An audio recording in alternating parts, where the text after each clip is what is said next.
Today I'm doing the ideal bookshelf tag, or the version of that tag created by Bookmarks and Breadsticks. I was tagged to do this quite a while ago by the Bookish Sock, so thank you for tagging me. Tags are the easiest way to discuss books in general, so I've always found them to be a lot of fun. The ideal bookshelf tag with this brand new bookshelf in my new house, it just felt very fitting. The first prompt of this tag is, the first book you remember reading as a child. I do have a vague idea because the library in the town I grew up in had these specific books, and I would just pick them up because they had pretty pictures, and eventually comics and graphic novels led into actual novels. Unfortunately, I do not own these books anymore, but it was Yotsuba, the manga series, which wasn't actually marketed to kids, even though they put it in the kids section of the library because it's manga, and I had no idea it was supposed to be read right to left. But I really enjoyed it anyways, even if I had no idea what was going on, because I was reading it in reverse order. The other book series, which I could say is the first, or one of the first, is Geronimo Stilton. I'm sure a lot of us remember that series. I was really obsessed with Geronimo Stilton and Thea Stilton and all that. I would definitely like to own Yotsuba and maybe reread Geronimo Stilton just for fun. Prompt number 2 is a book that you received as a gift and still own today. Spy Family Volume 1, which I got for my birthday.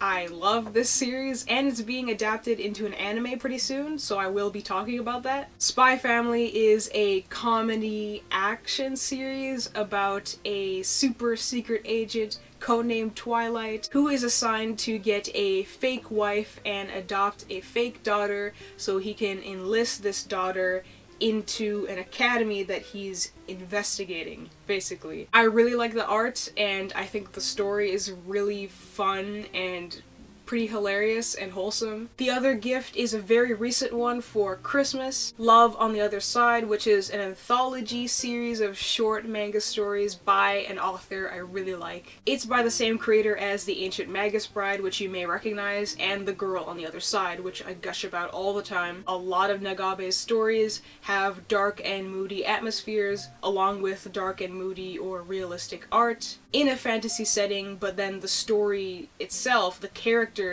are very wholesome and lovable, and you just want to root for them. Prompt number 3, what is a book that was important to your teenage years? Like high school or adolescence in general. You probably know what's coming if you've been on my channel long enough. It's A Silent Voice.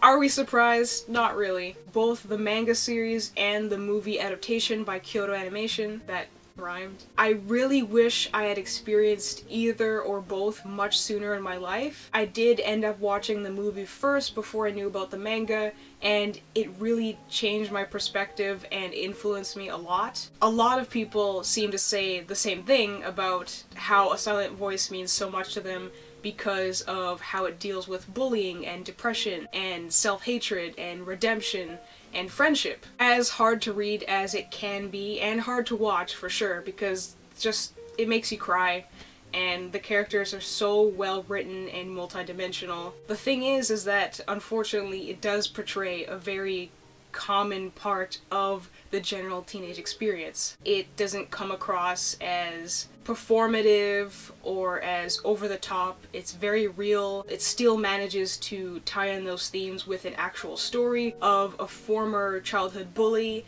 and the girl that he did bully, the deaf girl, and how he tries to seek redemption by being kind to her and making friends. Please just, again, as I always say, read it, or watch it if you want the more condensed version of the story. Number 4, a book that you can always go back to. I think that for me, other than manga, which is pretty much infinitely rereadable, I would go back to Nancy Drew, the entire series basically, and or Little Women. Both are childhood favorites, both are classics I've enjoyed for a very long time. Basically any classic, or a lot of classics that I've always liked. Prompt number 5, a book that brings you a feeling of pride, which is the complete classic collection of all Sherlock Holmes stories. A very chunky boy. It's like 1,100 something pages long. Pretty much as long as the Bible, so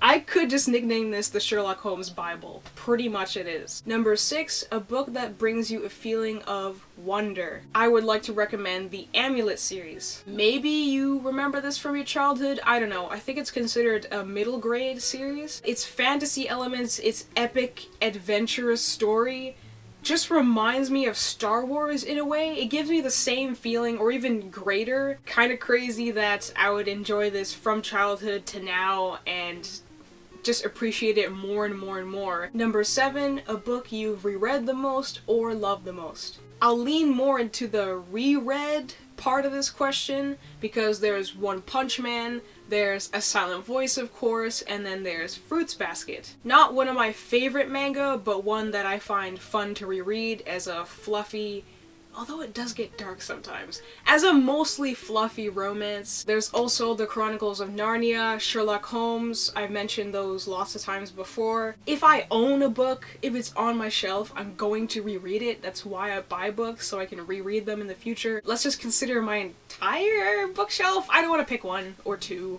or even 5. Number 8, a book I want on my shelves forever. It would be A Silent Voice. If there's a fire, A Silent Voice is what I'm sticking into a backpack and running out of the house with. Number 9, a book on your shelf you want everyone to read.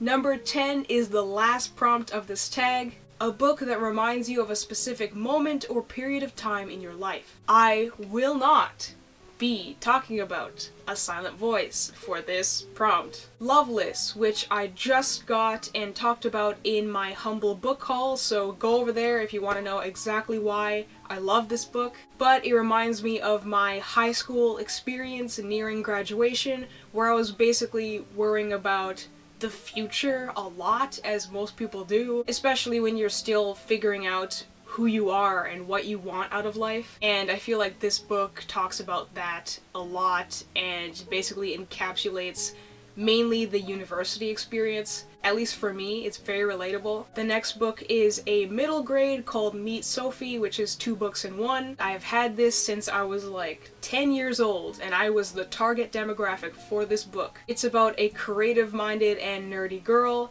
who often daydreams so much she's not firmly planted in reality. I don't remember it as well, it's been quite a while since I've read this, but every time I do read it, it just takes me back to when I was 8, 9, 10, just those ages where you cared more about playing pretend and catching Saturday cartoons more so than actual responsibilities for life. That is all for the My Ideal Bookshelf tag. I want to do more tags. I want to catch up on stuff I was tagged to do. I'm so sorry. This is the part where I actually tag people. I'm not as up to date as I used to be on BookTube and whatever the community's up to, like updated trends and tags. So I'm kind of scared to tag people if this tag is outdated or you've already done it. But everyone I do tag, I will put right here in text on the screen, and I will obviously tag you on Twitter. Don't feel pressured, I'm just trying to pass it on because it was fun, so yeah, it's totally up to you. The information about this tag, about who tagged me and who created it, are also in the description. I will see you with the next video, whether it be about books or anime or something completely random. Thank you very much for watching, and goodbye.